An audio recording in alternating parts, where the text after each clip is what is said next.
because they also sponsor SK. Right. They're putting up $15,000 here. They sponsor the NASL. They put forward those commercials that have been running all over the place. They're the best StarCraft 2 related commercials I think ever. You know what? I'd like to reel that comment back in because do it. I feel I'm like actually ready for this argument. I feel like they are the best gaming commercials. Period. I see what you did there. Okay, so when you said reel it in, I was like, whoa! You tell me one that's better than that. I'll go to battle on this. No, like I think you're underselling them a little bit. Okay. Like they're really, really fantastic. I actually want to get the director on here at some point in time. That would be good. I mean, you know, Jeff, like in this day and age, how many times you see like the same commercial 1,000 times, you know? Yes. And like you're just like, dude, I just watched NFL playoffs, man. It's the worst. Myself, man. Yeah. It's the worst. For some reason, I still get laughs out of some of those, you know, some of those commercials. That says a lot. It really does. What's the one with the guy sitting with the children and he just like, they say ridiculous shit and he's just laughing about it. But you know what? $10 Domino's pizzas you can order online right now. It's coming back.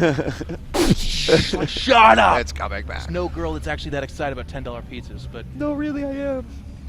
All right, let's introduce our players here in the southeast position as the Blue Zerg from Team Evil Geniuses. It is Jaedong. And up here in the northwest from Team SK, Chocolate Commando, we've got MC. Did you say Chocolate Commando? It's like chocolate. It's like no, it's like a Swedish word. It's I don't know, man. You're now speaking other languages? Wow. Dude, do you know what SK means? What'd you do on your Christmas break? Get all educated? It's like secret commando, but it's like the the Swedish word I think for secret. Oh. Yeah, they and when I say it, it sounds like, you know, with my Midwestern accent, it sounds like maybe I'm saying chocolate with an S. Apparently, according to In Control over here. Getting ready for our next DreamHack commentary. We are going to see that hatchery go down. Last 2 games, MC did get the block, not this time. And he immediately after this game finished. Sorry, I did that. No. Immediately after game 2 finished, MC was like, in Tomb Valley. Yeah. Just give it to me. Which is interesting. It's old school, because I'll tell you, the map pool does include Atlantis Spaceship, and Jaedong went to Cloud Kingdom, so I'm kind of wondering if Jaedong's aware of the free win that is Atlantis Spaceship and ZvP. But then on the flip side, MC, this was the Protoss free win map in Tomb Valley for a long time, and then Parting and a few others kind of discovered actually on Ohana the Immortal Sentry Island is so strong. But maybe MC's not a part of that school of thought. Maybe he's like, no, I like the 3-base timing. I mean, that's what he's done game number 1 and 2. Well, I mean, because of the third and the way that Protoss have figured out a way to utilize it, you know, we've seen those great games where it's like the guys will make the gateway block here. It's like, oh, there's thirds going up, but a third is never, ever seen. And I just think, like, having that allure of deception is quite good. And MC is a player that would use that, you know? Well, even minus the deception, just we see so many Protoss take literally that 8-minute third Nexus that Hero does to stop our hearts. But on this map, it doesn't really stop your heart unless the Zerg invests in slow lings. Only because of that, you're actually 1,000% going to get it down, no problem, and be fine that way. And the cool thing is, too, you can be, like, looking to do that. They throw 20 slow lings at you, and then you're like, okay, I won't do it. And now the Zerg's sitting on 20 slow lings at a very early stage of the game where they would rather have 10 more drones. I mean, when, like, 2 Zealots and... or 4 Zealots and 2 Stalkers come running into your third. Oh, my God. Actually, that'd be really funny. We'll have to pull MC aside and be like, hey, about that random attack with 0 pylon support and no real indication of why you would do that. And he would chuckle and be like, oh, Miso Turbo. I don't know. I'm trying to keep you guessing. Shoots up to the front, sees what's going on, and not a whole lot there. Already working on this back wall. Probe is making his way over here, so there we go. We do see that pylon going down, and he will establish a fortified wall there at the third eventually. Meanwhile, over on Jaedong's side, really just that drone production along with a few additional lings out there. Get those probes, and that's not much different than what we've seen in some of the previous games. It's exactly the same. And I'll tell you what, kind of the advent of Zerg success has brought in this cross-the-board gameplay from Zergs where outside of some small differences, and of course DBT gets played completely differently, but I guess the non-mirror matchups is what I'm keying in on here. You can play it very similarly. You don't have to change up your style too dramatically. I mean, you can throw in things like those mutas. You can go for the heavy roach timing with the +1 attack. That's the variety you're going to do, but it's smokes and mirrors because otherwise you're playing it what appears to be the exact same way. And vision of this Overlord up here does not actually see that third Nexus, but he's in such a great spot. I'm sure Jaedong has that time where he goes in and actually checks for it. More Lings are coming out. And right now, speed is about the third the way done. He did catch that one Stalker out in the middle. We got 14 additional Lings coming out. Instead of layer first, like he's done games number 1 and 2, he's going speed first. So this it's actually really bad, to be honest with you. So unless MC does exactly what he did in game number 2, which is just randomly gift units, these like 28,000 Zerglings are going to show up to walled-in Protoss and be like, let us in. No, nothing. Yeah. Nothing at all. Yeah, and that's actually why, I think that Zergs don't like playing Protoss on this map for this exact reason. You know, what do you do now? Those units are virtually worthless other than really being able to, and, you know, look, we even have these guys back here. I mean, how do you commit? You've got the force fields that are going to stop you if you manage to get through the front line of the defense. So those are absolutely wasted larvae right there. Yeah, they are.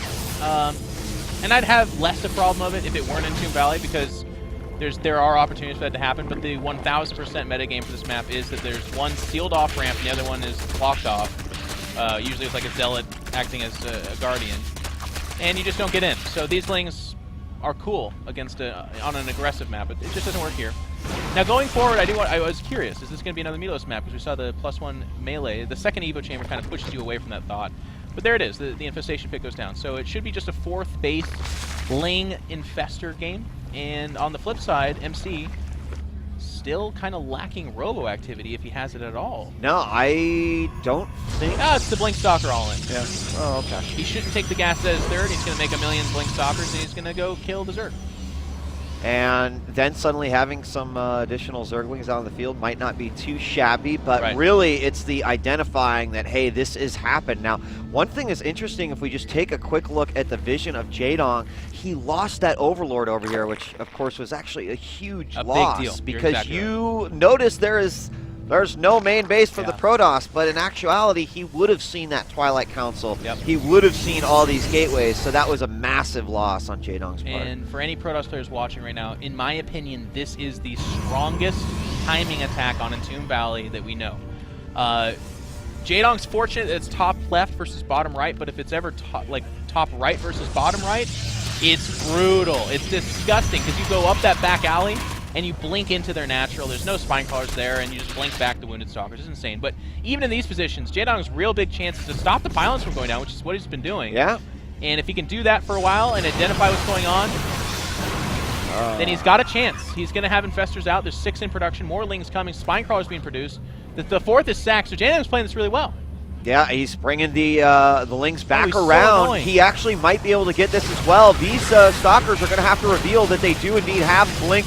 See the warp in of the Zealots, and that is going to be a big clue here to Jaedong. Here we have now the rest of the army moving in. These spine crawlers finish just at the perfect spot. I think sacking that 4th was ideal. He's bringing all the Lings around, trying to get those support units, and he's got the fungals as well. Oh Look my at that. gosh. Now he still has the sentries with lots of energy. The infestors are coming down. They're getting targeted down. They burrow just the last second. The one with energy was getting target fired, but it survives. Now, can he get up this ramp? A lot of Lings have been killed almost uselessly. He's going to try for the ramp. The sentries are there. There's not enough energy to really fungal them. There's the one big fungal. Minecrawl's doing what they can. There's the blink forward. I don't know if MC has enough. 52 Zerglings are about ready to come out, though. The Zealots have all but been killed. There's just a few low energy sentries left, and mostly here we come, the reinforcement of the Zealots to try to take care of those Zerglings. A few last infested Terrans moving it out here, but the spine crawlers still exist. We got 20 additional Lings. I think it might have held us off just barely. Yeah, he did. The spine crawlers are a big deal going up that ramp, but the bigger deal here is the number of Stalkers, because, well, actually, I was about to talk about something, but look at MC having a tough time spending his money. He needs to Chronos those gateways more. He's going to go for it anyways. Zealots shoving forward. Zerglings looking to counterattack.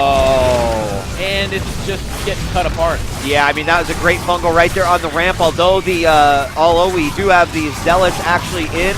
I think that enough of these units are coming out that, you know, he's moving more towards the Zealot-based army than the Stalkers. He went, I mean, so much went down, and he really hasn't suffered too much of a loss in terms of economy. In fact, really nothing at this point, Jeff. And behind this, MC has added the gases. He's taking a robo.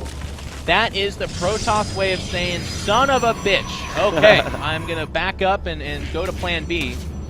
And I'll tell you what, here's something again. So we talked about what Protoss players can do differently to improve upon from watching MC. Zerg players, Jaedong identified. I can't hold my fourth. If I try to make any semblance of a stand here, I'm dead. He pulled back. He knew it was a semi-all-in, so he even pulled his drones at the critical time when the stalkers had blinked. They were looking to shove up the ramp. If the drones aren't there to fill up space, then who knows? Maybe the spine crawlers go down and this is a different game, but as it is, Jaedong has a commanding lead.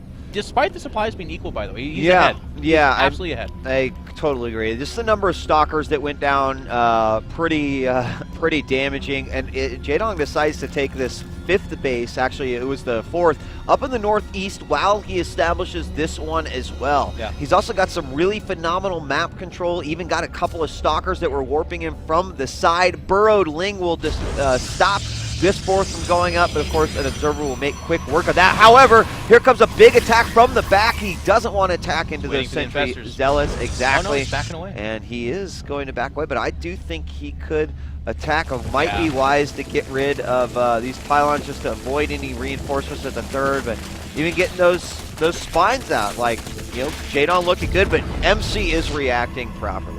He is. And you know what? With our bird's eye view, I look at that and I say I think Jaedong would have absolutely rolled over MC there. He doesn't necessarily know that. And with Blink Stalkers, if the fight turns sour, everything dies as long as there's an observer to detect the burrowed infestors, which you can't assume that's not going to be the case. So Jaedong says, I'm taking a sneaky base. I'm signifying to the Protoss that I'm taking my natural base, but I've got Broodlords coming out. I've got infestors sitting around getting more energy. There's no urgency. I don't need to put it on the line. I'm going to wait till later when I'm even stronger. And to get this base up, I mean, God, the count of zealots right now with those Broodlords coming into play is really scary. I mean, yeah, the 2 Colossus are coming out.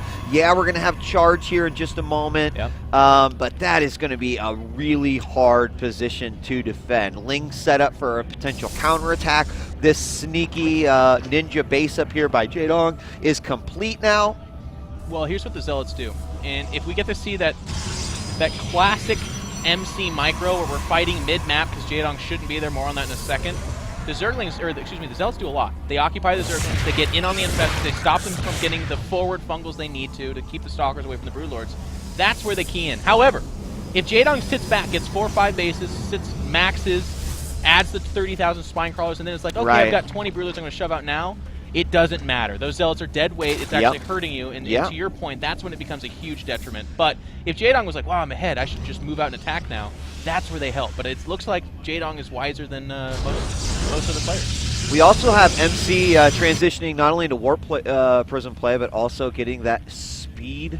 He's starting to get some Archons out off of those Templar. And, I mean, it's looking good in terms of his army. Here we see the gases taken, and Jaedong just using this as a gas base in the northeast position.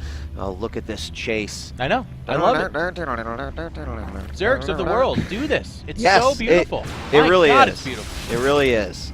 And here we go. He's going to go in for the attack right here. Broodlords are moving forward. The Fungals he blinked away, actually. That was a beautiful blink. It was. He actually kind of dodged that like Neo from the Matrix. The infested Terrans are going down. There's all the spine crawlers. MC is hitting at the absolute only time this could possibly work. There's the blink under. The Broodlords are having to retreat. The Fungals are just not doing the DPS they need to right off the bat. There's a massive warp in. And Jaedong is he going to hold? Actually, it's going to be close. It is going to be very, very close. There's a few Broodlords that were in the back. He tried to attack from behind with Zerglings. Was able to take out 2 of those Colossus, but he is literally fighting on his back foot right now. We've got a bunch of spines over here on this side. And you know what? This could be a little bit deceiving to MC. Like, I took out a 4th base. But honestly, even though there's no drones on minerals, having the gas up there at the top, and actually he needs minerals right now. That blink is really, I don't know. There's still 4 base economy behind this Protoss, so he's going to be warping in for a while. The spine crawlers are out of place, and now with that blink forward, then 1 Broodlord goes down, and more importantly, the infestors are getting target fired. Blings are coming out, but without support from infestors, I don't know they have the longevity to do this now. The blink stalker warp too much. Wow, and it looks like MC is going to most certainly continue to push forward. See that, that 4th base going down, and GG.